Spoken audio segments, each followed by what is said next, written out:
Boa tarde a todos. Estamos iniciando mais uma transmissão aí com uma live promovido pela Alumni, da Engenharia Mecânica da Universidade Federal de Santa Catarina. E hoje nós temos aqui, para dividir as experiências conosco, o Guido Delagnello, entrou na UFSC, na Engenharia Mecânica da UFSC em 81, e hoje ele vai contar um pouco para a gente toda essa trajetória dele aí, na UFSC, e também como empresário, e também agora como presidente do Conselho Deliberativo da Associação de Alunos, aí, Alumni da Engenharia Mecânica da UFSC.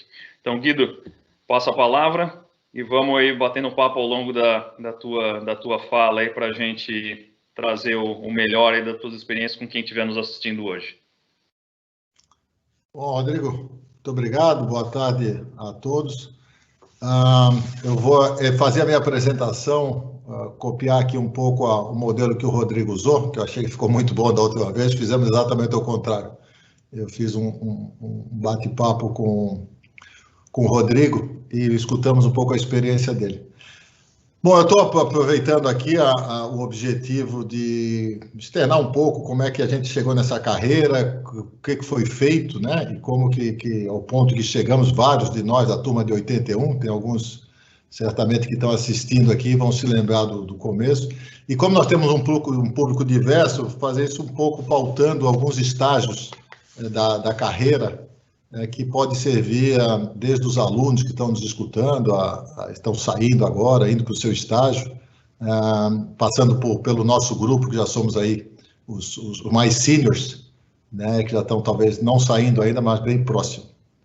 Bom, Rodrigo, eu comecei em 81, entrei na universidade, na Federal, e já no primeiro, por isso que quando você perguntou, eu falei a turma que eu entrei, a turma que eu saí é difícil porque eu fui perdendo a turma. Quando eu entrei, eu achava muito importante na engenharia mecânica eu dominar um outro idioma, né? E assim que começou, eu fui fazer um estágio, um intercâmbio. Fiquei um ano nos Estados Unidos, fiz a primeira fase, fui para os Estados Unidos, fiquei um ano lá, e voltei dos Estados Unidos muito contente, falava inglês fluente, triste porque quando cheguei a minha turma tinha andado, alguns ainda estavam muito próximos, porque a gente logo entrou já em cálculo 1, cálculo 2, então alguns ficaram próximos. Mas o que foi acontecendo é que ao entrar no profissionalizante, e ainda falando da universidade, começamos a ter os professores e parecia que todo mundo estava vindo ali da Alemanha, então eu achei imediatamente que o inglês não era suficiente, e não sei porque eu achei que tinha que aprender alemão. Então eu fui, num verão nosso, fui para a Alemanha, ficar 4 meses lá, para aprender alemão, na esperança de voltar e achar que o alemão era a língua nossa aqui no sul da engenharia mecânica. Mas esses são 2 fatos, por isso aí eu me atrasei com esse assunto, acabei atrasando de turma, depois ainda tive que ir para o exército, então 2 anos foram nessa formação, acho que mais de pessoa, né? Agora, um ponto que você mencionou, que eu começaria aqui, era o interesse que eu tinha pelos laboratórios. Eu acho que um dos pontos mais relevantes que eu tive na carreira e que levei isso para sempre foi ter participado dos laboratórios, né? Na época, eu estava lançando o GRUCOM, que era o Grupo de Comando Numérico, e ali foi muito bom, uma turma de ponta, a gente estava começando a fazer a programação para as máquinas CNC, né? Então, assim, muito tempo, cartões perfurados ainda lá na nossa programação. Depois eu fui para outros laboratórios, fiz materiais, fiz McFlu, e eu acho que isso aí foi muito importante, porque depois em toda a carreira, quando a gente olhava nas fábricas o que estava fazendo, a gente lembrava um pouco que tem a parte de experimentação lá do laboratório, que muitas coisas são hipóteses, né? Quando a gente começa a testar, elas vão sair bem diferentes. E eu acho que isso é um grande aprendizado que a gente traz do laboratório, isso custa muito tempo e muito investimento, e eu acho que esse é um grande diferencial da nossa engenharia mecânica.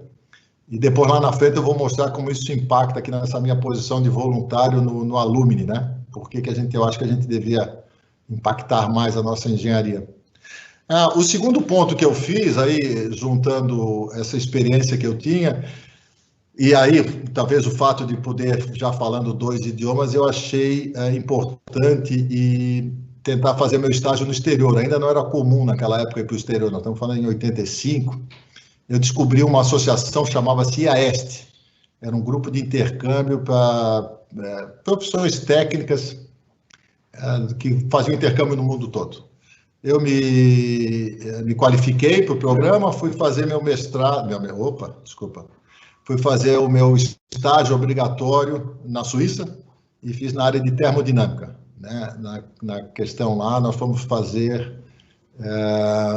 fazendo um trocador de calor para queima de alumínio, né? E aí, essa experiência na Suíça foi mais interessante, porque aí lá era um laboratório, era um grande laboratório de pesquisa, né? E aí eu vi realmente como precisa ter competência técnica humana, de formação humana, e também muito recurso, quer dizer, precisa de um governo muito orientado à pesquisa, né? Porque não está claro o que vai resultar dessa nossa pesquisa. Era um Alu Brenner, era todo em alemão a minha vivência lá dos 6 meses.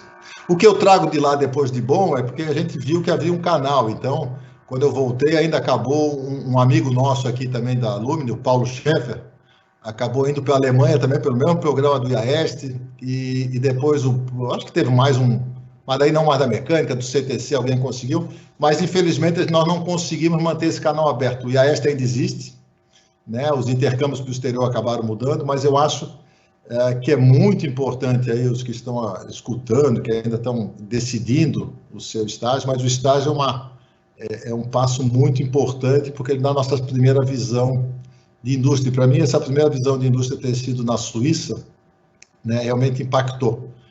Na época, a eficiência com que eles trabalhavam, o modelo de pesquisa, a atenção que se dava ao aluno, né? Faço até um parênteses aqui, talvez o fato mais marcante, eu fui falar com um professor do instituto e, como bom brasileiro, bati na porta e pedi para entrar e perguntei se ele tinha 5 minutos. Ele disse, não, evidentemente que eu tenho 5 minutos, não agora, né? Então, você fala com a minha secretária, a gente, mas o dia que eu fui falar com ele, naqueles 5 minutos, ele realmente não tinha nada sobre a mesa. Ele só falou comigo e ele sabia exatamente do que eu estava falando, qual era o meu projeto, onde eu estava. Então, era uma eficiência muito impactante, né? Não tinha aquele modelo de trabalho, né? Então, essa questão do estágio, quando eu voltei, eu tinha um convite lá para voltar para a Suíça, tentar alguma coisa na mestrado, doutorado, mas voltei, estava recém-casado, e com a minha esposa nós resolvemos ficar no Brasil. Nós achamos que para a Suíça é muito cinza, não é nem pelo frio, é que o lugar é muito cinza, nós gostaríamos de ficar aqui no sol. Eu entrei então, e aí começa talvez o ponto de hoje, a carreira internacional, né? Eu fiquei muito impactado, e lembro que quando você falou, Rodrigo, você passou mais ou menos esse primeiro estágio, do fato de querer uma carreira internacional. Eu tive o privilégio de ter estado fora, falar outro idioma, eu achava isso muito importante, eu achava que isso era uma vantagem competitiva minha, sabe? Minha capacidade de entender as culturas, de ter vivenciado um pouco, né? Muito também pela idade, a gente é muito jovem, a gente acha que já entendeu como o processo caminha. Eu entrei num grupo italiano, fui trabalhar uma empresa muito pequena no Brasil, ficava em Joinville, né? E aí fomos juntos, uma série de colegas nossos morar em Joinville, na época iam muitos para Embraco, que eu lembro aqui de Hamilton Vasconcelos, tinha uma turma nossa que foi para Joinville, tinha o grupo da Embraco, o grupo da Whirlpool, eu estava, não é o Whirlpool ainda na época, é evidente, e eu estava nessa empresinha pequena, a Fábio Perini, porque eu achava que com esses italianos eu ia fazer uma carreira internacional. Nós fabricávamos máquina, conversão de papel, né? Então equipamentos mesmo, eu comecei como engenheiro de vendas, e aí eu acho, né, hoje vendo, olhando para trás, né, realmente é muito importante você começar, foi até uma pergunta que eu fiz para você, né, Rodrigo, da importância de começar o técnico, né, e a que momento que a gente vira um generalista. Eu acho que ter trabalhado dentro de uma fábrica, produzindo máquinas, visitando clientes, sempre no ambiente fabril, me deu uma formação técnica muito boa, e o segundo, né, me deu uma sensação de uma formação acadêmica muito boa, né? eu entrei nesse mercado de trabalho e entendia perfeitamente do que nós estávamos falando, né? Mesmo com uma empresa europeia, a tecnologia vinha de lá, vinha da Itália, eu achava que tecnicamente eu tinha uma performance muito boa. Isso se provou verdadeiro, né? Isso em alguns casos, tenho visto outros colegas brasileiros que cresceram em multinacionais, porque realmente a gente vinha com uma formação boa, né? E com muito interesse, muita disponibilidade, eu acho que é o termo, né? Para aprender e para crescer. Aí eu já tinha aprendido inglês e alemão, que eu achei que eram os seus idiomas da minha carreira. Resulta que não, né? Na Itália, ou você fala italiano, né? Ou você não vai a lugar nenhum. Então, eu tive que aprender a falar italiano para conseguir crescer dentro desse grupo. Nosso grupo ficava em Lucca, na Toscana. Era sempre um prazer ir para lá. Final de semana em Firenze. Então, foi muito bom trabalhar com os italianos, né? Os italianos foi a primeira vez que eu tive, quando a gente ia para a Lucca, que a gente tinha uma visão, eu comecei a ter uma visão industrial do mundo e não só do Brasil. Então, a gente começa a ver que o Brasil era um mercado muito interessante, mas com uma série de deficiências. Aqui era muito difícil o controle fiscal, aqui era tudo que a gente discutia como nível europeu, convencê-los a ampliar as fábricas no Brasil, fazer mais fábricas no Brasil, é muito difícil. É muito difícil explicar o Brasil lá fora, né? E quando você tem a oportunidade de ir para qualquer lugar do mundo, não obrigatoriamente vir para o Brasil. Nós temos que ficar aqui, a nossa terra, então. E eu discutia muito isso com eles e tentei melhorar muito a nossa eficiência aqui. Eu fui de engenheiro de vendas, subi, virei diretor comercial, responsável por toda a América Latina. Fui me movendo em outros projetos, como diretor aqui da América Latina. Nós começamos uma fábrica do grupo italiano na China, e a gente conseguia fazer os equipamentos a baixo custo, mas a gente não conseguia formar mão de obra técnica para dar assistência técnica nas máquinas. E acabou que a gente montou meio que uma escola aqui no Brasil de técnicos, que a gente daqui mandava os técnicos para a China, porque mandar italiano para a China custava muito caro.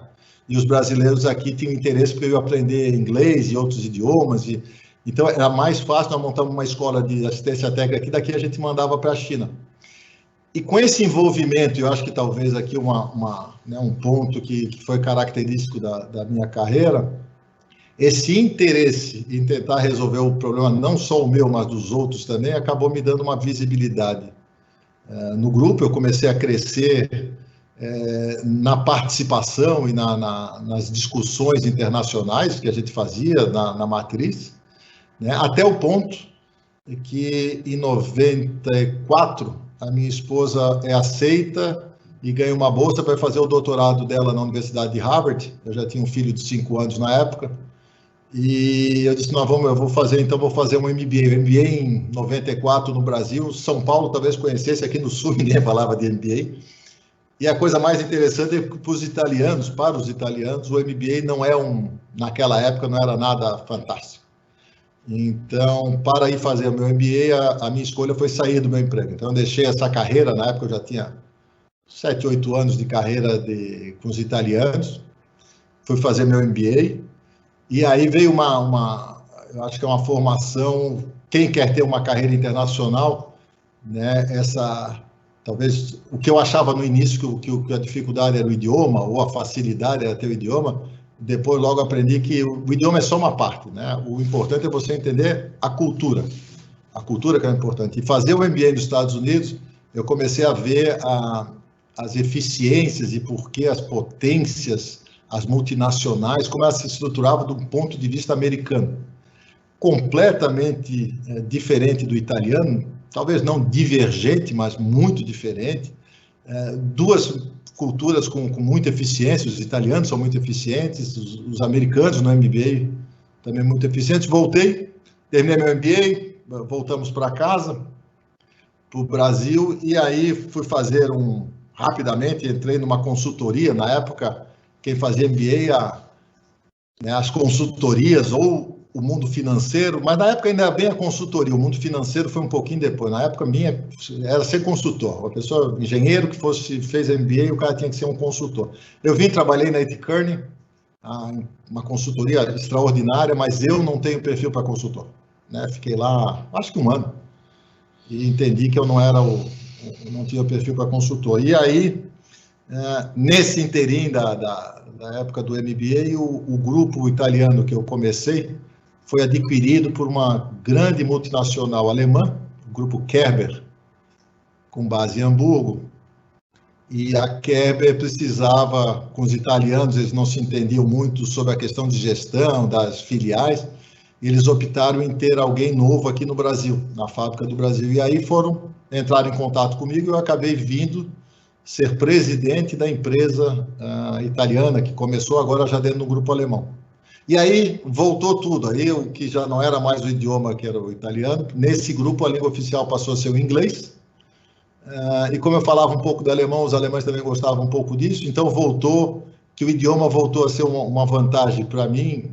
Novamente comecei a ter um destaque, porque eu me entendia muito bem com eles, tinha uma diversificação já cultural, eu entendia um pouquinho, e principalmente aqui no Brasil, eu falava aquele idioma de business, né, o inglês de business, então o bottom line, EBITDA, os conceitos já, não só o conceito europeu, né, italiano, alemão, mas o conceito já internacional do negócio. E aí fiquei como presidente, os próximos, eu voltei, fiquei de 2001 a 2007, 6 anos como presidente do Brasil, mas tem um ponto, já no final dessa minha carreira de executivo, em 2004, os alemães compraram, o grupo, não os alemães, nós como grupo compramos 3 empresas na Itália, em Bolonha.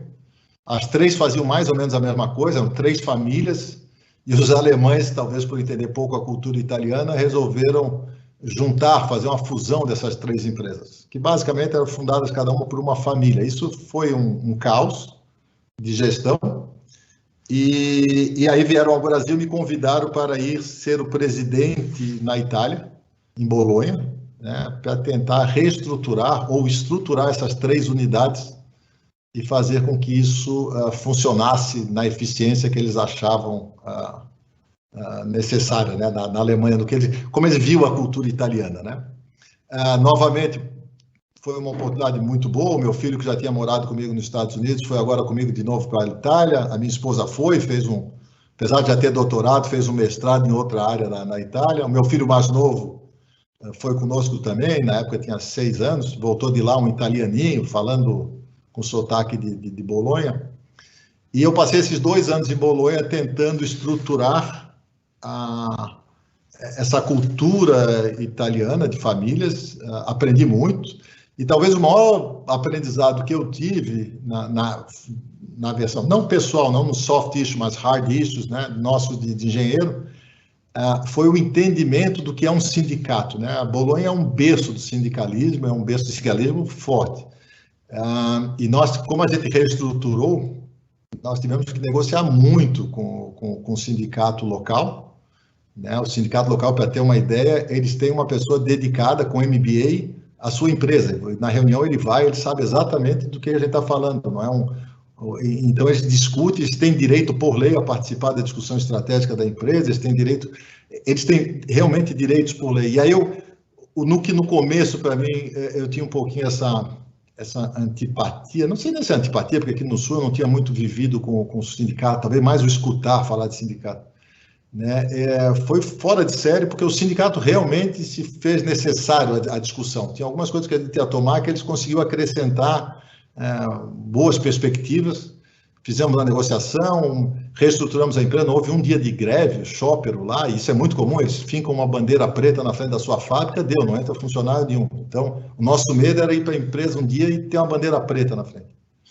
E o principal fato para mim é que era um brasileiro presidindo, na época nós éramos 180, que para a Itália, uma fábrica de 180 pessoas são fábricas grandes. E eu presidi esse grupo de 180, o único brasileiro.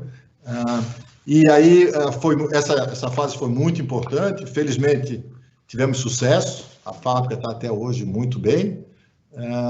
Resolvi voltar para o Brasil porque a minha família era uma opção nossa, nós já tínhamos viajado muito, queríamos voltar para o Brasil. E aí eu me desliguei. Quando nós voltamos, eu pedi para me desligar do grupo alemão. Saí do mundo, já estava ali quase 20 anos, então fabricando máquinas, uma visão bem global. Da Itália nós abrimos uma fábrica nossa, uma divisão nossa na China, em Xangai, nos arredores, então é uma experiência fantástica.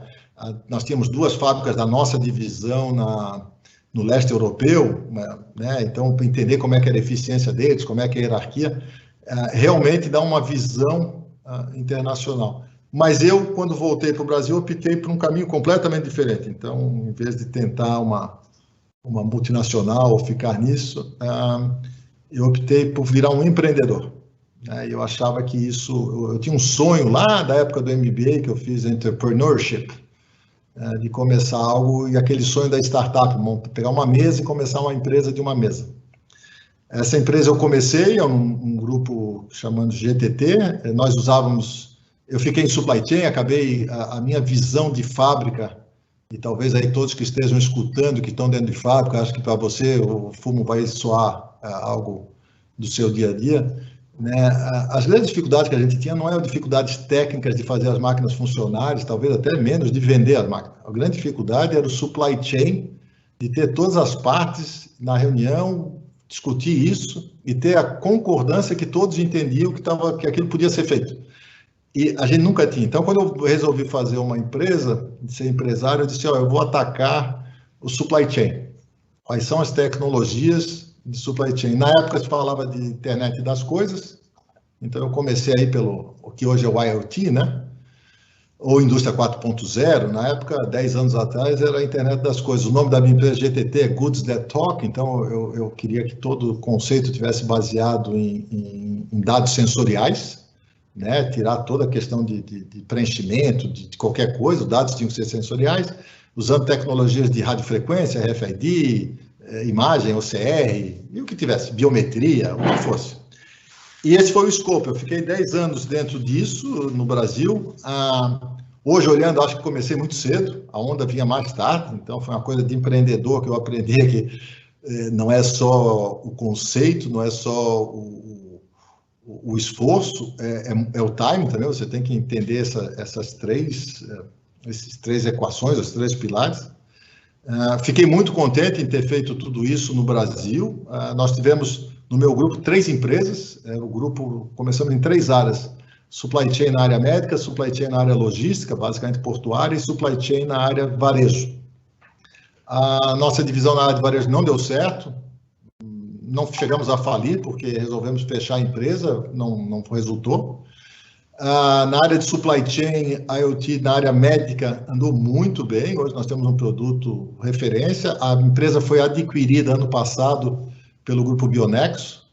Então, acho que como empreendedor eu fechei. Eu comecei realmente sozinho, com uma mesa, e ano passado eu vendi essa empresa, né? Aí vem o sonho de todo mundo que parece, vendeu a empresa, agora o cara vai comprar um veleiro. No Brasil ainda não vi bem isso. A gente sai no Brasil geralmente para um investidor estratégico, né? Um parceiro estratégico, então ele vai comprar você o premium. Eu não consegui ver onde é que estava todo esse premium, mas é uma operação que deu certo, né? E a terceira, logística portuária, nós hoje lideramos o mercado, é muito específico, é um nicho, né? De throughput na área dos gates. Essa empresa cresce, porém, ali eu aprendi muito sobre o assunto do arcabouço, né? Quando a gente fala,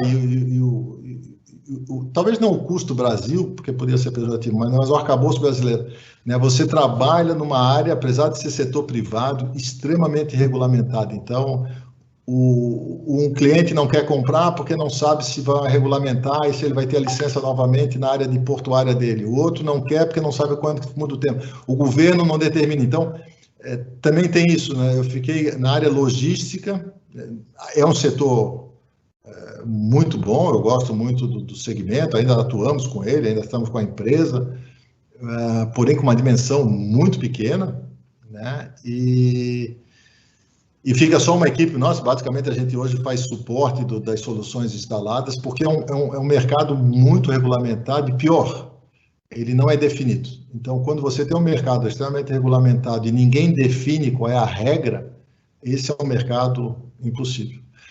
E hoje, para terminar, hoje então, como profissão, quando a minha empresa foi vendida para o grupo Bionexo, eu queria muito isso, né? Nós vendemos 100%, Eu gosto muito do Grupo Bionexo, me fizeram um convite, eu estou feliz com a oportunidade. Hoje, então, eu faço toda a parte de inovação de IoT num Grupo Bionexo, um grupo 100% nacional, né, crescendo com investidores, investido pelo Fundo IMPA, investido pelo Temasa, que tem um grupo forte, capitalizado, né, estamos crescendo no IoT, né, e não estou mais, uma coisa que acho que é interessante aí em Céu, é que hoje eu não sou mais o CEO, não sou o presidente, voltei, tem um CEO, o Rafael, um jovem, lá, voltando do seu MBA, deve estar aí me lembro o Guido quando eu tinha 35, 40 anos, né? Mas nós estamos fazendo muita inovação lá e acho que nós vamos ter um impacto na área de saúde que eu acredito que era possível, porém agora dentro de um grupo maior. E aí eu fecho aqui só com 2 pontos que eu acho importante e faz o link para a Lumine, né? Eu, do ano passado, retrasado, comecei a achar, talvez parte aí da cronologia de vida mesmo, que tinha que começar a me envolver com comunidade e botei um set aí, como bom engenheiro, a gente tem sempre uma meta, né? Eu queria fazer 2 coisas de envolvimento comunitário, né? Uma na nossa cidade, então hoje eu sou presidente voluntário do Centro Cultural, atendemos jovens, 450 jovens de periferia, na área de educação e formação, então sou voluntário ali. E aí tive a grata surpresa do professor Gagione. Um dia ele me liga e disse: olha, estamos montando a Lumine e vamos discutir o que a gente vai fazer, vamos montar uma Lumine. Eu disse: putz, isso aí é legal, já tinha visto a Lumine nos Estados Unidos, tinha visto a Lumine na Itália, né? Então, a força que um grupo egresso de uma instituição pode ter impactar de novo os que estão se formando e até a sociedade. E aí esse é o meu segundo voluntariado, acabou que nós montamos lá um conselho deliberativo, me convidaram, foi uma grata surpresa, aceitei, porque era uma meta minha estar envolvido em 2 assuntos de voluntariado, né? Hoje, eu tento dedicar as minhas sextas-feiras a assuntos de voluntariado e o resto da semana, não, sexta-feira, acaba sendo sexta-feira à tarde. Resulta que agora, com a pandemia, tudo passou a ser feito depois das 18 horas, como nós estamos fazendo agora. Então, agora não tem mais data, né? Então, todo dia após as 18, nós entramos. Bom, eu fecho aqui, espero, fico aberto a todas as perguntas, eram 18h30 aqui, era o que a gente tinha combinado para falar da questão da carreira. Estou pronto para falar um pouco do Alumni, só que eu não sei, vamos primeiro parar aqui, depois a gente segue. Rodrigo, está com você aí. Vamos falar então um pouquinho aqui. Eu, ao longo da tua apresentação aqui, anotei algumas perguntas e aí aqui tem algumas perguntas também que o pessoal me passou, então vamos interagindo um pouquinho. Acho que é importante, como você falou, a gente falar um pouco da Alumni, né? Principalmente para que a gente ganhe força com essa iniciativa. Acho que tem muita gente muito boa, egressos aí da UFSC, da Engenharia Mecânica, que através de um networking pode contribuir bastante, né? Ao ponto de, além de fazer as empresas ou a universidade interagir um pouco mais, também fazer uma contribuição importante, que é a contribuição social, né? Que a gente também tem essa responsabilidade aí na sociedade. Mas, enfim, deixa eu voltar um pouquinho aqui, que a tua história é muito interessante, muito legal, hein? E me chamou a atenção aí a quantidade de países diferentes que você passou um período significativo aí de tempo, né? Só fazendo um parênteses aí, a IAS foi um programa que eu participei também, foi através dele que eu fui para a Alemanha. Então, era uma oportunidade legal. Mas a minha pergunta é o seguinte, ó, você passou por Suíça, Estados Unidos, Itália e Brasil, né? Como é que é lidar com essas diferentes culturas aí, né? Como é que foi a tua experiência com lidar com suíço, e aí lida com alemão, depois lida com italiano, lida com americano? O que você tira aí na essência, de melhor de cada uma dessas culturas aí? O que você pontuaria como ponto para o lado profissional, assim, bastante positivo de cada uma dessas culturas aí?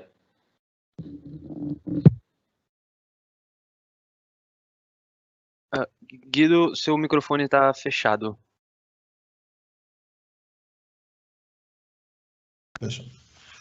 Obrigado. A questão da cultura volta a esse princípio, né?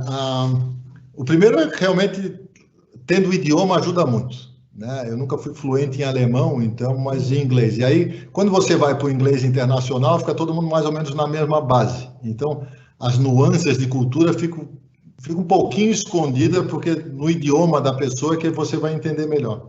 O que eu aprendi com essas culturas é, por exemplo, o alemão é muito pragmático, né? O alemão é muito fácil lidar com o alemão, né? Você pode até não gostar, se sentir meio, às vezes, meio magoado, porque ele não tem meias palavras, né? Ele tem que ter e pronto. Então, você realmente, o nosso modelo latino ali não é. Então, eu posava lá, eu já tinha que fazer um filtro, né, para reunião de conselho, era do conselho na Alemanha, já tinha que fazer um filtro, porque assim, quando ele pedir para falar, sim, não, vai dar, não vai dar, a meta é essa, não é essa, encurta, não tem história, né? É isso porque tem um monte de coisa para fazer, né?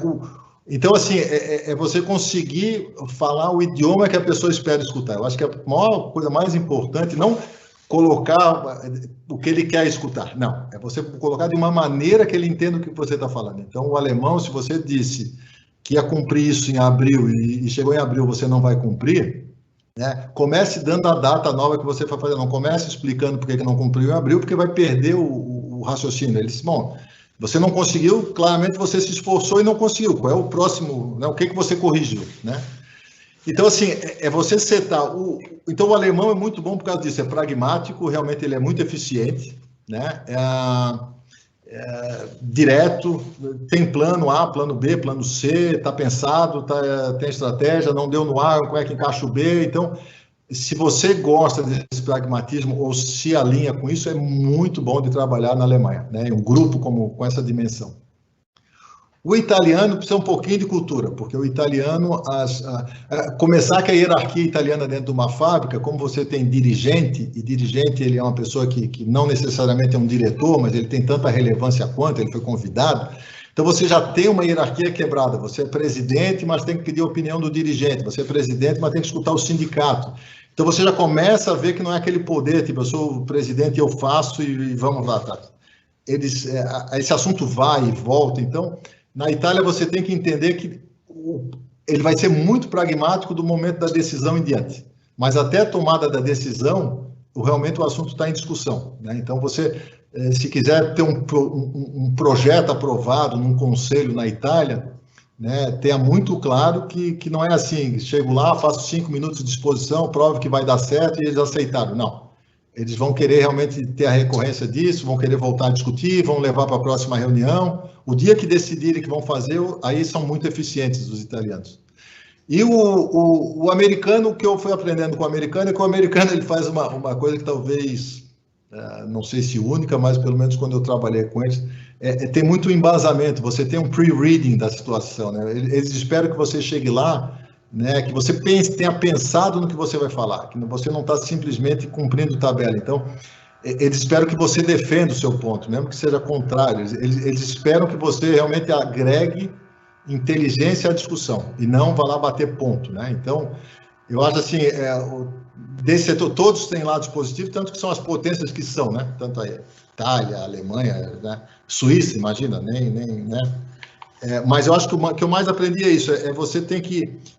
O argumento é seu, a opinião continua sendo a mesma, mas se você não botar isso no set da cultura do local, você não vai ser eficiente, né? Você não vai conseguir uma carreira internacional eficiente, porque eles não conseguem entender o que você está falando, eles não conseguem entender a sua visão do assunto. Legal, Guido. Obrigado aí pelo teu testemunho aí. Eu tenho 2 perguntas aqui na sequência. Uma eu acredito que deve ser aqui, Milton Pereira, eu acredito que é o professor Milton Pereira, e ele pergunta o seguinte aqui, ó, Guido, seria muito bom comentar com o pessoal sobre qual foi o peso da formação do senso crítico durante a graduação para os seus próximos passos na carreira. Influenciou? E se isso influenciou, como isso influenciou?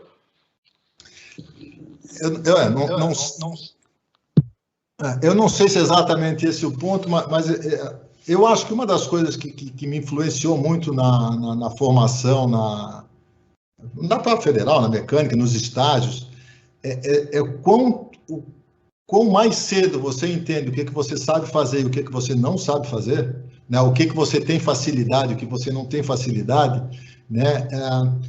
Isso me ajudou muito. Por exemplo, né, vou fazer um exemplo típico, né, com a minha termodinâmica era um assunto que na universidade era fácil, eu entendia, né? E materiais não tinha jeito, né?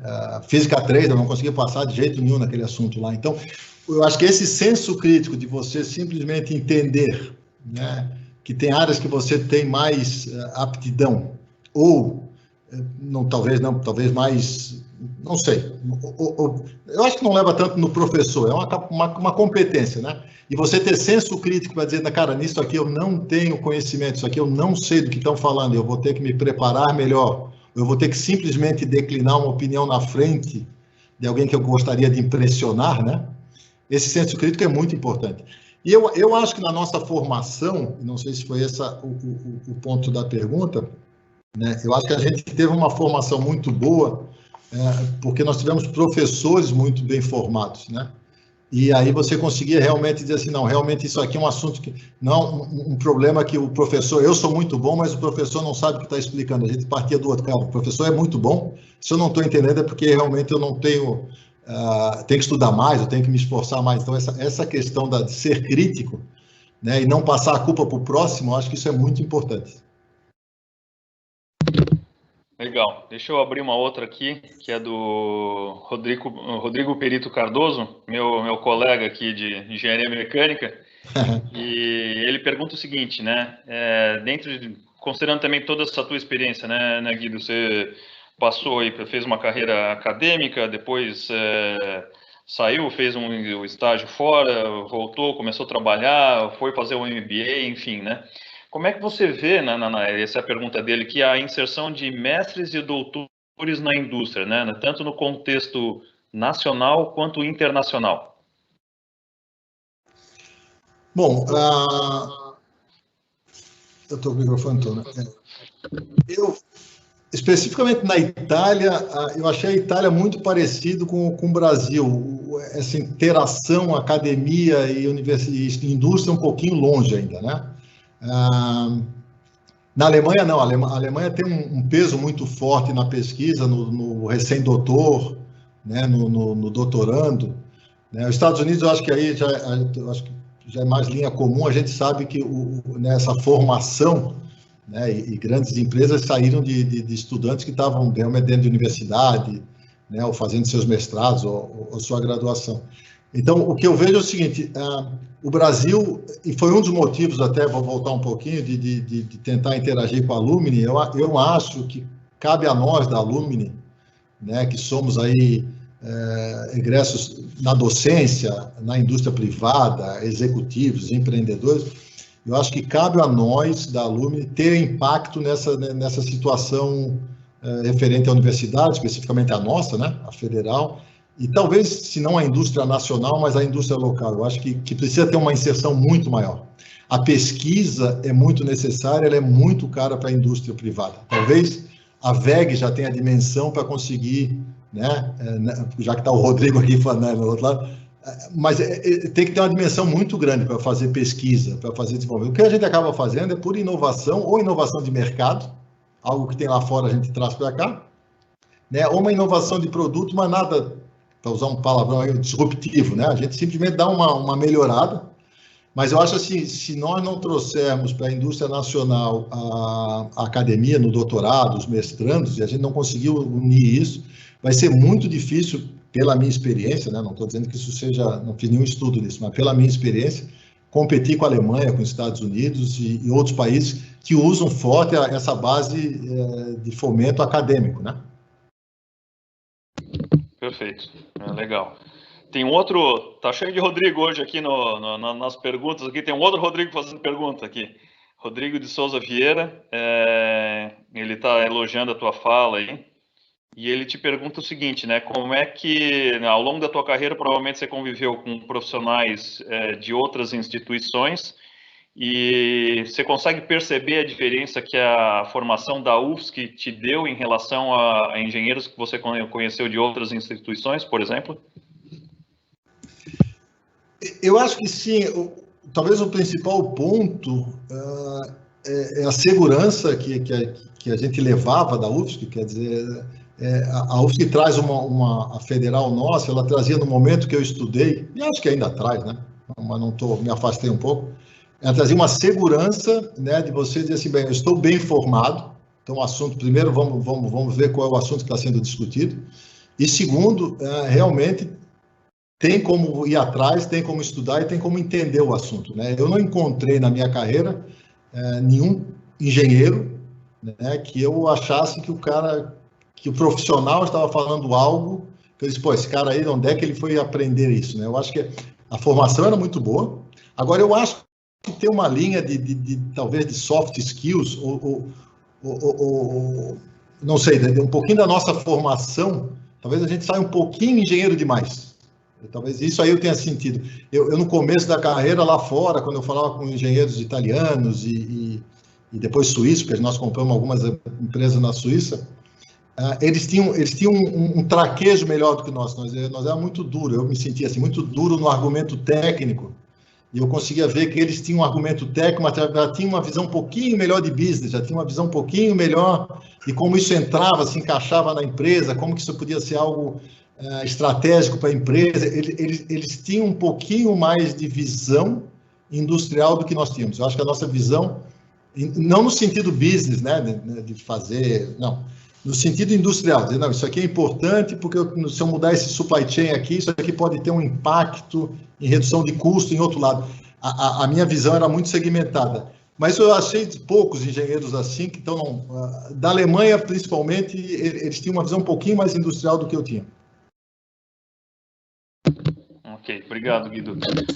Tinha uma outra pergunta aqui, a pessoa acabou não se identificando, mas eu acho que você acabou de responder, que pergunta ali qual eram principalmente os desafios, né, ou os problemas, né, está escrito aqui, nos currículos da engenharia mecânica no Brasil, né.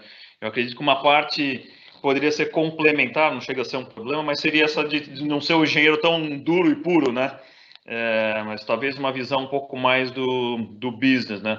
Além disso, você vê uma outra sugestão de currículo, de atualização de currículo ou de disciplinas e conhecimentos que poderiam ser agregados no curso de engenharia mecânica com base nessa tua experiência e de carreira? Rodrigo, eu vou aproveitar, responder essa e já trazer um pouquinho o assunto para a Alumni, de algo que nós estamos propondo na Alumni, né, que você... nós tivemos pela Alumni um contato, agora quando começamos, pensando qual é a nossa ação para esse semestre, tivemos um contato com um grupo que está atuando no nosso CTC, Fundo Catarina, né? Um grupo de jovens que estão tentando impactar a maneira como a gente pesquisa, recursos, criando um fundo de endowment e tudo mais. E nós trouxemos algo para o Alumni que eles tinham, e nós estamos tentando fazer isso em parceria, que é tentar um programa de mentoria para os nossos jovens que estão indo para estágio ou estão fazendo, ou acabaram de voltar do estágio. Porque eu acho que o nosso currículo nos deixa, e aí peço perdão aqui a todos os docentes que estão escutando, porque eu não tenho, né, sequer tenho lido o nosso currículo ultimamente, né, não tenho. Mas eu acho que a gente poderia aproveitar mais a discussão industrial. A discussão industrial talvez passando pela parte realmente econômica da indústria, passando pela parte, outras qualificações que o engenheiro, principalmente engenheiros que vão fazer carreiras como eu fiz, como você fez e tantos outros, né? Em algum momento eles vão ser generalistas, né? Bom, desculpa, alguns vão querer ser generalistas, e a gente vai começar a aprender isso lá com 30 anos, então eu acho que alguns desses assuntos poderiam ser trazidos já ao último ano, né? Não sei como isso concilia com tanto tema técnico que a gente tem que estudar na engenharia, mas tem alguns assuntos industriais que poderiam ter vindo um pouquinho antes. E aí vou citar algo, por exemplo, né? A indústria, quando a gente fala de termodinâmica ou materiais, né? Qual é o impacto isso que realmente isso tem na indústria, qual é o tamanho de mercado que a gente está falando, qual é a perspectiva de trabalho que esse profissional vai ter, além de gostar daquela disciplina, né? Então, nós da Alumni estamos pensando e queremos lançar agora em breve, né, onde a gente disse, pai, e se nós, Alumni, começássemos a pegar esses alunos de último ano e voluntariamente a gente desse uma mentoria para eles, né? Ou se tivesse um cluster, eu gostaria de entrar na indústria aeronáutica, né? Bom, quem é nosso aqui da Alumni que já está nessa indústria, que pudesse conversar com ele quando ele ainda está no 9º ano e na 9ª fase, 10ª fase, né? A metalurgia, a área que fosse, a área a sua, né? eu queria fazer uma carreira internacional, completamente soft skill, fazer carreira internacional. Então, quem é que nós temos que poderia dar essa informação? Então, não sei, Rodrigo, se nós estamos falando especificamente de mexer em currículo, mas eu acho que nós, alumni, poderíamos ter uma ação também um pouquinho mais próxima, sabe? Quando eu digo nós, alumni, nós, indústria, né? A sociedade poderia estar um pouco mais próxima da universidade para fazer essa troca de bastão aí nesse último ano, né? Concordo, Guido. Realmente acho que um desafio bastante grande que nós temos, a responsabilidade aí também como ex-alunos aí da engenharia mecânica, é de promover, né, essa aproximação da indústria com a universidade, né? Tem muito a se ganhar nisso. A gente vê principalmente como você citou anteriormente aí, nesses países que vamos considerar os super desenvolvidos aí, pega a Alemanha, os Estados Unidos, quão próximo está a universidade, né, da indústria, e como esses profissionais que estão saindo da universidade, sejam eles os graduandos ou mestrandos ou doutorandos aí, conseguem se inserir dentro do mercado de trabalho, né?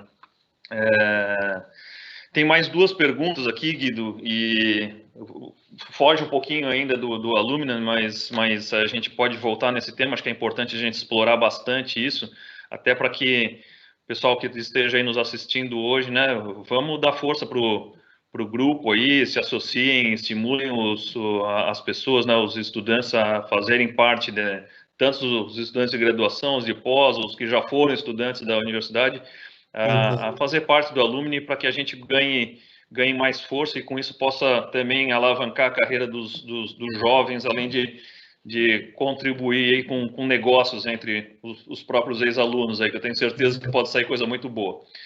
Seguinte, tem uma pergunta aqui do Emerson dos Anjos, ele está te parabenizando pela carreira, e ele te pergunta o seguinte, dentre as experiências e aprofundamento nos idiomas de cada país, qual a importância ou mesmo como a imersão da cultura de cada local contribuiu para o sucesso local? Ou seja, como é que conhecer um pouco da cultura local te ajudou ou não nesse processo aí? Totalmente, ajuda totalmente. Eu acho que uma das primeiras coisas que tem que fazer, né, é você ver quem quiser uma carreira internacional. Eu acho que é um respeito recíproco. É como a gente gosta que a pessoa chegue aqui no Brasil, né, e que ele tente se comunicar em português, que ele entenda uma piada, que ele saiba o que é uma brincadeira e o que é um pouquinho de brasileiro ele tem que ser, porque senão é uma coisa que pode criar uma antipatia, não necessariamente, mas pode criar. Eu acho que quando nós vamos para o exterior, tem dois, que eu vi com vários brasileiros que eu convivi, tem dois níveis. Tem o primeiro, o cara diz, não, eu sou brasileiro, também estou aqui, vai ser do meu jeito, e virei presidente, vai ser assim. É um padrão nosso, né? O segundo é você entrar lá e dizer, não, peraí, cara, onde é que eu estou? Estou na Itália, então tem muita história na Itália construída antes de você chegar, né? Então, entender quem é essa história, geralmente, por exemplo, para citar um exemplo, né, na Itália, todas as empresas que cresceram, né, vão vir de empresas familiares, né? São empresas de pequeno. É mais ou menos vir para Santa Catarina e achar que as propriedades não vai ter uma história familiar por trás. Nós somos muito parecidos, né, em Santa Catarina, né? Vai na VEG, a pessoa, não, chega na VEG, não tem história. O nome já diz, é VEG, né? Já tem que, se não entender pelo menos as três letras, quem são, né, e onde vive. Então, assim, eu acho que isso é um respeito mínimo que você tem por estar lá, né? E talvez em duas posições, né? O que já vai numa posição de expatriado, eu acho que o Rodrigo, talvez seja aqui também, foi mais ou menos essa situação, a gente já vai numa posição de expatriado, aí eu acho que a responsabilidade é maior ainda, de a gente entender quem está lá, quem fez, qual é a história, o que aconteceu antes. Então, assim, se você não lê o jornal, não sabe o que está acontecendo lá, não entende nada da política, não sabe o que é o síndaco, se você não se interessa por nada deles, não tem a menor chance que eles queiram se interessar pela sua carreira. Isso foi um aprendizado básico, né? Você não sabe nem o nome do prefeito da cidade que você está, não sabe nem se tem presidente ou se é primeiro-ministro, o que o cara faz, se ele é de direita ou de esquerda. É uma falta de respeito básico, e aí você depois vai querer que ele se interesse na sua história para ajudar na sua carreira, não vai rolar, né? Então, pelo menos para mim, sempre eu tive isso como tema. Eu chegava sempre começando a ler jornal, alugando, fazendo assinatura de revista, porque começa por ali. Você tem que entender o que está acontecendo. Legal, Guido. Tem razão aí. Essa é uma forma da gente aproximar um pouco, né? Se aproximar de quem está naquela cultura, aquele país diferente aí. As pessoas pensam, tem uma maneira um pouco diferente de pensar, mas é uma forma de conquistar também até a confiança, né? E até montar um relacionamento aí com a comunidade local, é você entender um pouquinho melhor como é que cada um funciona, né? Tem uma outra pergunta aqui da Jéssica, volta um pouco ao ambiente acadêmico aqui. Na sua visão, né, qual a importância do TCC nos moldes que ele tem para a carreira do engenheiro, né? Então, como é que tu enxerga a questão do trabalho de conclusão de curso para a carreira do engenheiro? Vou só pontuar um pouco, eu sou, né, para o trabalho de conclusão de curso, eu sou meio jurássico, né? Então, assim, eu não sei exatamente como é que é montado hoje.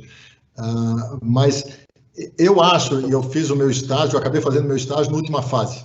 Eu acho que eu teria tido mais proveito se tivesse feito numa fase anterior, na nona. Né? Porque eu acho que a pessoa deve fazer o seu estágio. É o primeiro contato nosso com a indústria. Né? E aí eu acho que tem alguns pontos e, de novo, nós na Lumina discutimos sobre isso, não sabemos como orientar, mas eu acho que nós temos resposta no grupo nosso de alumni, né? Exatamente que papel você vai fazer dentro desse TCC, né? Então, você vai no TCC, algumas empresas vão tomá-lo como sendo já um engenheiro formado e vão dar uma responsabilidade muito alta, outras vão achar que você é ajudante de um técnico. Então, né, começa por aí, né? Será que parametrizaram bem esse estagiário? Será que a empresa sabe exatamente o que está chegando ali?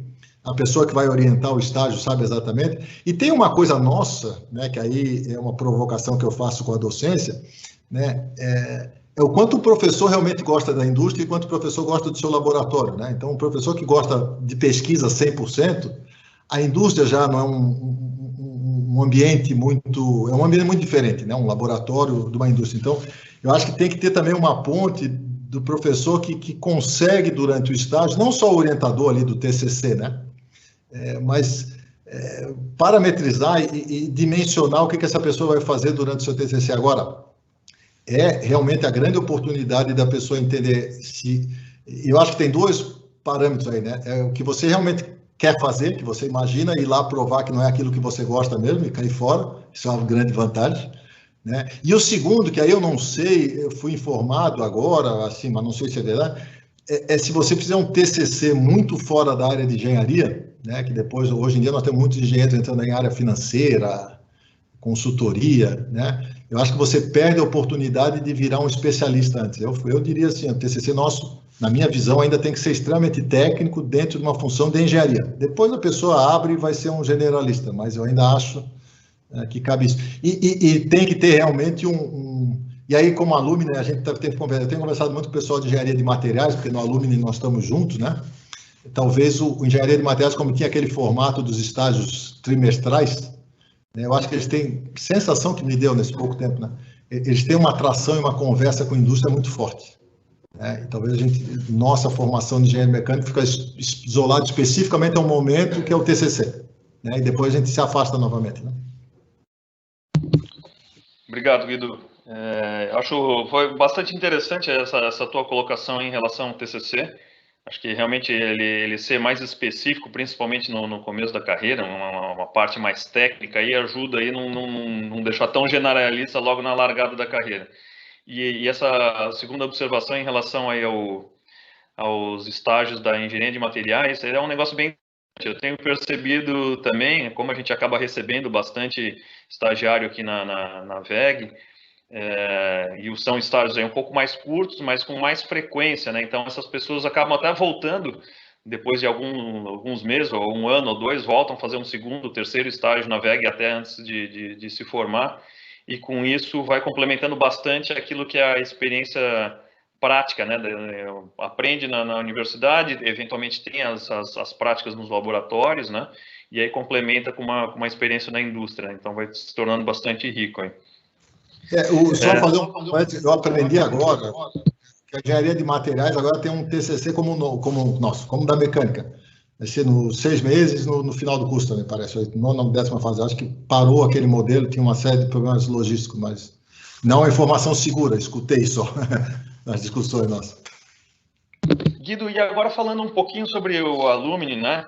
Você como presidente aí do Conselho Deliberativo, como é que você vê os principais desafios, ou como é que você pretende aí, como dentro dessa tua responsabilidade até a data limite que isso ocorre aí, dar uma nova roupagem, né? Ou fazer um pouco diferente essa aproximação da universidade com a indústria?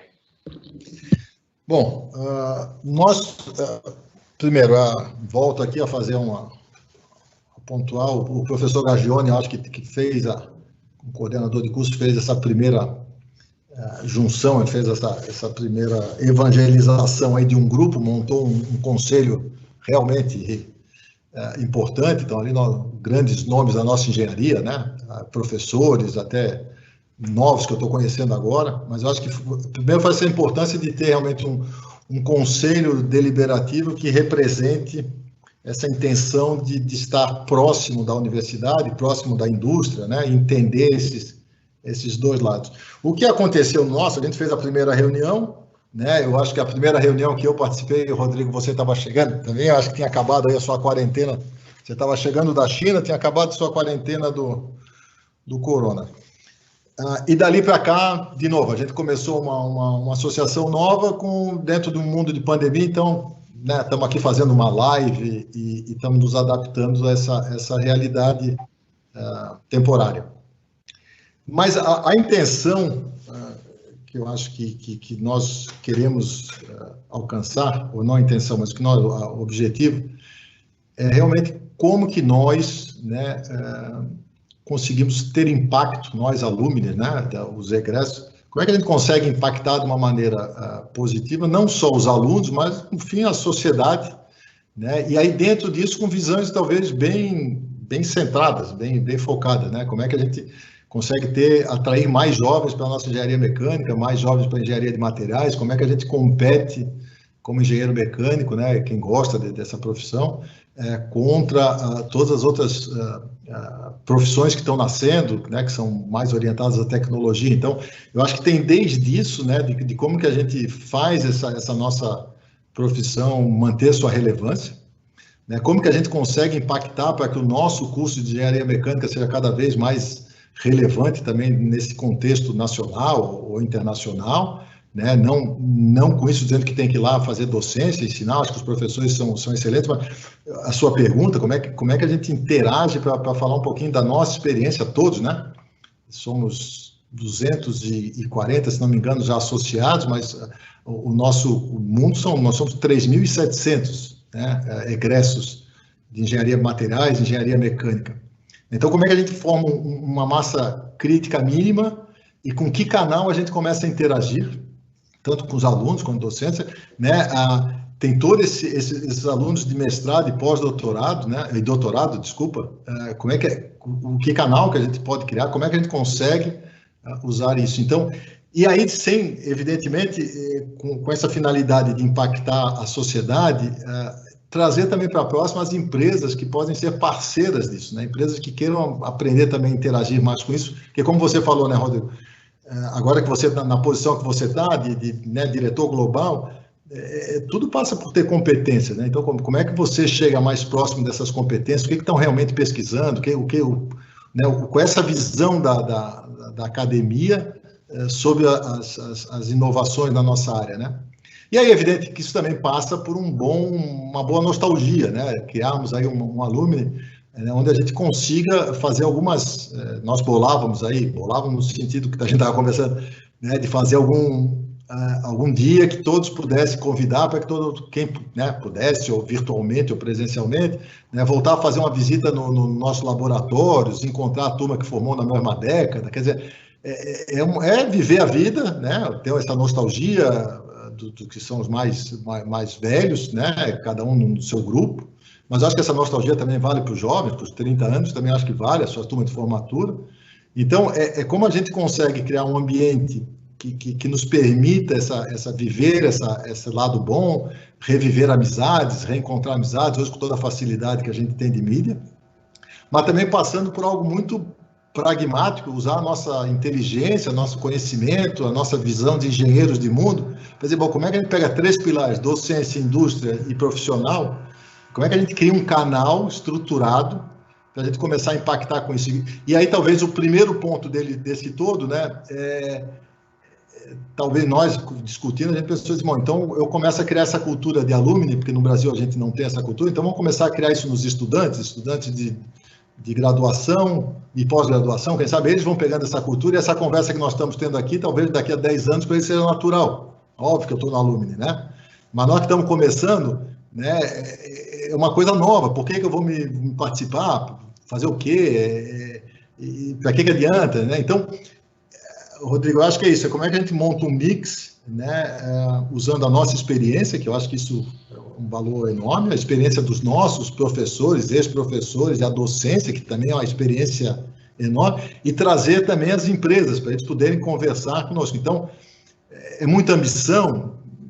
Não sei, né, ambição tem que dimensionar só a proporção, né, dizer que a gente vai, com isso, fazer isso no Brasil inteiro, não sei, mas que dá de fazer uma semente inicial aqui em Santa Catarina, trazer pessoas com seu perfil, empresas, tantas que a gente tem aqui, VEG, para citar, porque você está participando, mas tem tantas empresas de Santa Catarina, né, grupos, sei lá, Grupo Porto Belo, na área de materiais, deve ser muito impactante também. Então, assim, nós temos empresas fortes, né, duas rodas, imagina. Então, nós temos empresas fortes no nosso segmento. Temos aqui, a gente não pode esquecer, a GM está em Santa Catarina, a BMW está em Santa Catarina, né?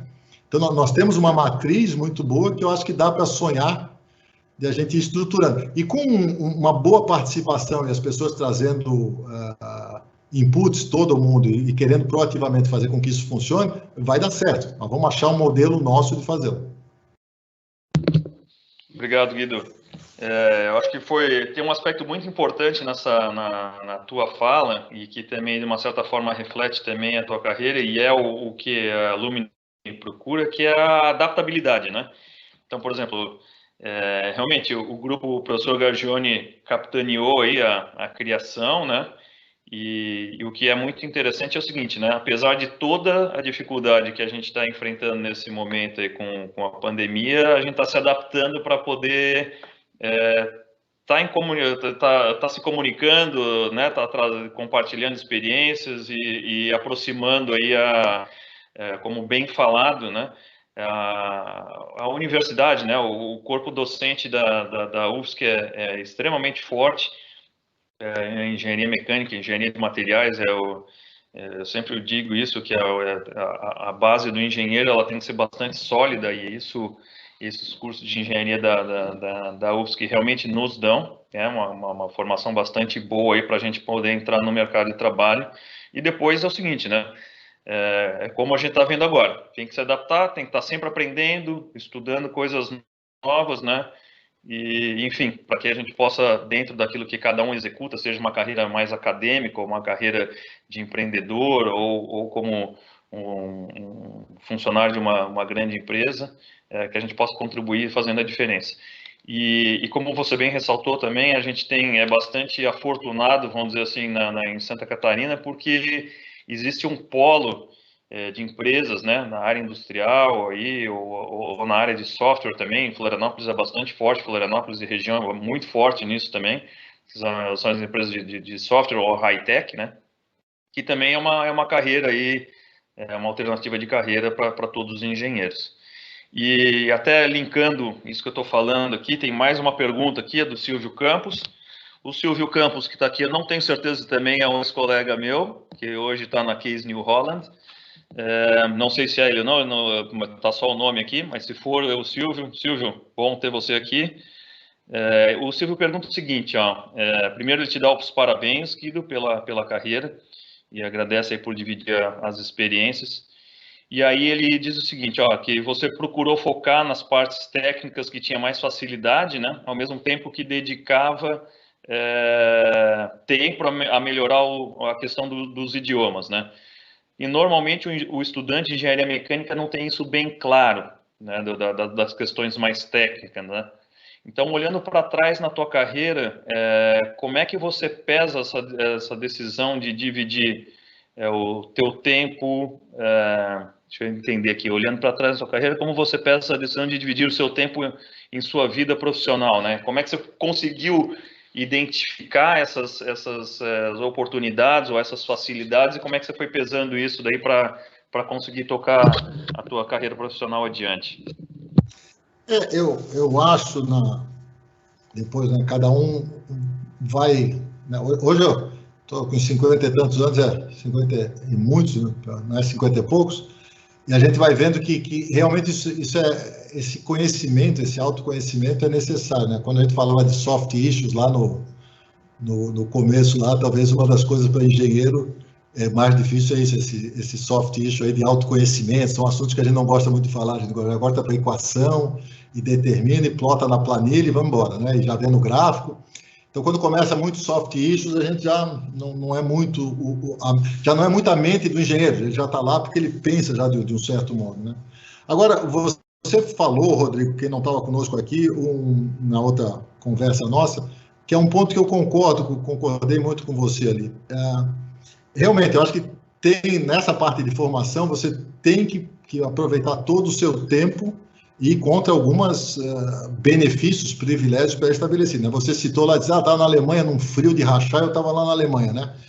Também, a gente, fui fazer estágio na Suíça, pô, legal, super show. Só que você chega na Suíça, né, sem carro, muito frio, não tem para onde ir, cidadezinha pequena, laboratório, ninguém dá bola para você é o estagiário do Brasil, ninguém quer saber o que você está fazendo. Até você conseguir sentar numa mesa para conversar com alguém, leva um tempão, aí o cara fala em suíço-alemão, você não entende. Então, assim, tem que ir para cima e encarar, né? Então, essa vontade realmente de formação, eu acho que eu tinha muito isso. Eu tinha 5 anos de universidade, 5 anos de formação. Então, eu estava ali para me formar o tempo todo, né? A questão da Alemanha, eu acho que é mais engraçada, é porque quando eu comecei a ver todos os meus professores na quinta fase, todos eles tinham feito doutorado em Aachen. Eu disse, pô, se a pessoa não fala alemão aqui, e ainda Santa Catarina, que tinha muita, né, colonização, eu disse, cara, se não falar alemão também...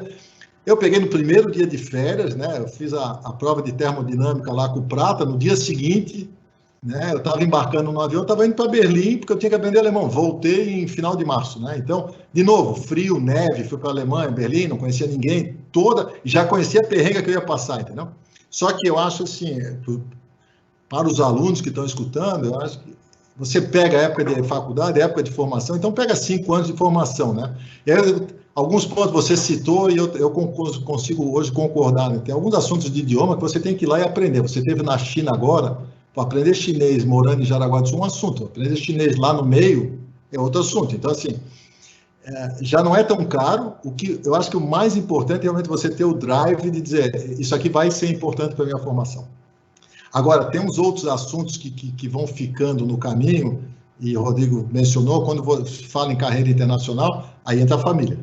Então, assim, depois que passou esse período de formação, você construir uma família e querer ter uma carreira internacional, é muito importante quem é o parceiro ou a parceira, né?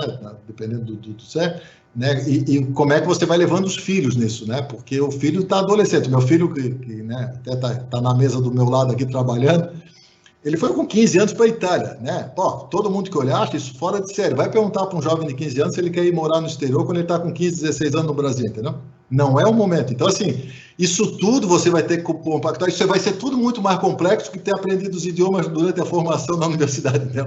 O complexo vem muito depois. O complexo vai vir depois. Aquilo ali é fácil, né? Fácil. Ele ainda está dentro da sua prerrogativa única, né? Quero ou não quero ir? Faço ou não faço? Faço 38 créditos ou faço 32? Isso tudo está, né? Isso tudo está na sua mão. Depois que começa e vai tentando, que os que gostarem, quiserem, como você fez, carreira internacional, as equações vão ficando mais complexas, né? Tem a carreira da sua esposa, tem a formação dos filhos, tem a idade dos filhos. Então, assim, realmente vai ficando mais complexo. Então, hoje que eu diria, né, a oportunidade é durante a universidade e tem que conciliar tudo lá. E talvez você tenha realmente que perder um verão, o verão que está todo mundo mandando fora. Naquela época o bom é que ninguém mandava vídeo, ninguém mandava nada, então a gente ficava naquele frio lá, quieto, e dava. Agora, com o pessoal bombardeando, ainda dizendo que está na praia, que não sei o que, do carnaval, é mais difícil, mas assim, são escolhas, né? Eu me lembrei muito quando você falou que estava lá na Alemanha, no frio, eu consegui até imaginar. sem dinheiro, né, num frio danado, e parece que ele não aprende o idioma de jeito nenhum. Então, mas é isso, aquele era o momento. Guido, fazendo um link aí até com esse teu testemunho aí, tu tens a plena razão aí, nada vem de graça, né? Tem que ter um esforço muito grande aí. E um aspecto interessante, graças a Deus não tinha realmente o WhatsApp, né? Para os amigos ficarem mandando foto da praia enquanto a gente está afundando na neve, né? Detalhe, né? Sem carro, a pé, às vezes não tem ônibus, começa a derreter, passa o ônibus, passa o carro, espirra água gelada em cima de você, que é tudo muito bonito quando tá branquinho e tem sol, né? Mas a hora que aquilo ali começa a derreter e vira água, vira uma lama só. Mas é o seguinte, ó, um ponto legal que você comentou, a questão da carreira e de ter essa coragem, né? De mudar de país e levar a família inteira junto, muitas vezes aí já com a família bastante constituída. Em uma das tuas passagens aqui, tu já estava no mercado de trabalho aí há uns 7, 8 anos, e de repente você para e vai fazer um MBA nos Estados Unidos, né? Como é que foi essa decisão, né, de interromper por um período de tempo uma atividade profissional, voltar a estudar, né?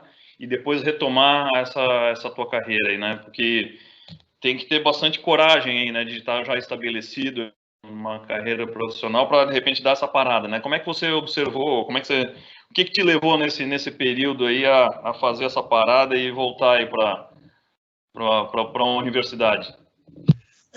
Tem 2 pontos, eu acho que são um bem à frente, mas tem o segundo um pouquinho atrás. O primeiro ponto, e aí tem a ver com a pergunta anterior, como é que vai equilibrando tudo, né? A minha esposa tem uma carreira também que eu particularmente acho a dela brilhante, a carreira que ela montou. E quando vai ter um momento que um consegue acelerar mais e outro menos, um casal vai ser sempre assim, né?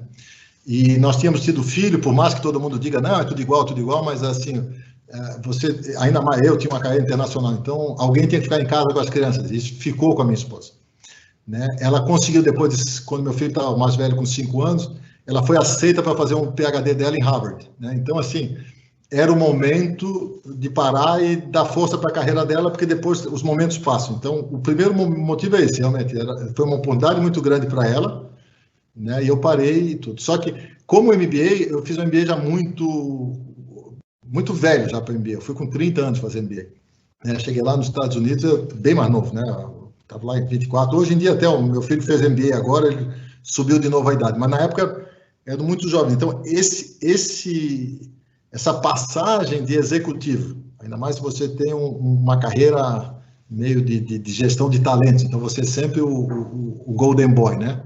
E você sai daquela posição que você se achava, né, junto a isso a idade, você estava achando que era o mega executivo do mundo, que ia fazer tudo, e você voltar para dentro de uma sala de aula é muito difícil, na meio carreira, né? Agora, eu acho que é uma vantagem, de novo, né, se você tiver uma mentalidade, como é que eu tiro o maior proveito disso possível, né, também não tinha reunião de conselho, também não tinha reunião de diretoria, não tinha meta, não tinha nada. Era estudar, aprender, aproveitar a família, conhecer gente do mundo todo. Foi uma oportunidade, fiz uma série de cursos que eu nunca imaginei que eu ia fazer. Né? Então, assim, realmente é uma oportunidade única. Mas eu peguei esses 2 anos do MBA, né? O MBA no começo, e eu acho que esse é o ponto mais importante para quem está escutando, que pensa em fazer um MBA fora ou não. O MBA fora é legal porque tem a cultura, é legal porque você realmente aprende o idioma de uma maneira business, né? Mas quando ele volta, ele não é também isso tudo, não, porque quando você volta aqui, se você voltar para o Brasil, nem tudo que você viu lá encaixa. Então, você, quando volta aqui, cheio de coisas, já senta na reunião, o cara primeiro já diz assim, pô, lá vem um MBA dizer o que a gente tem que fazer. Era a mesma coisa na Itália, chegou o MBA, lá vem ele dar os ensinamentos de americano dele. Então, assim, não é redondo. Então, mas eu acho, olhando para trás, foi fundamental ter feito o MBA. Se você não for fazer MBA, mas é necessário fazer uma especialização. E eu tinha um interesse em virar generalista. O MBA dá essa permissão de virar generalista. E o MBA tem um outro assunto, não fazendo propaganda de MBA, mas eu acho que qualquer especialização ele permite você se recolocar no que quer fazer profissionalmente, né? Você volta do MBA e diz, agora não quero mais ir para a indústria, quero fazer outra coisa, isso lhe permite. Então, eu acho que uma profissão, depois de 5, 6 anos de trabalho, você fazer uma especialização forte, o professor Gagione, eu acho que é o IMD que fez, mas você parar e fazer uma formação forte, lá nos 50 anos de vida, ou lá depois de 30 anos de carreira, isso vai fazer muita diferença você ter feito essa formação no meio. Então, hoje em dia, eu diria, se você tem 7, 8 anos, eu arrisquei tudo, na época, para ter dinheiro para ir fazer o MBA, nós vendemos tudo, menos a linha telefônica, que a linha telefônica, na época, valia muito dinheiro. Então, o resto tudo nós vendemos, né?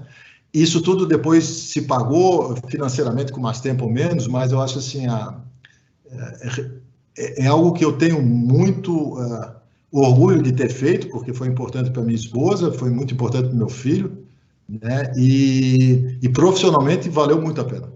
Eu recomendo que realmente faça, né? Talvez não mais o modelinho do MBA só, porque tem outras opções, né? Mas é importante essa formação posterior.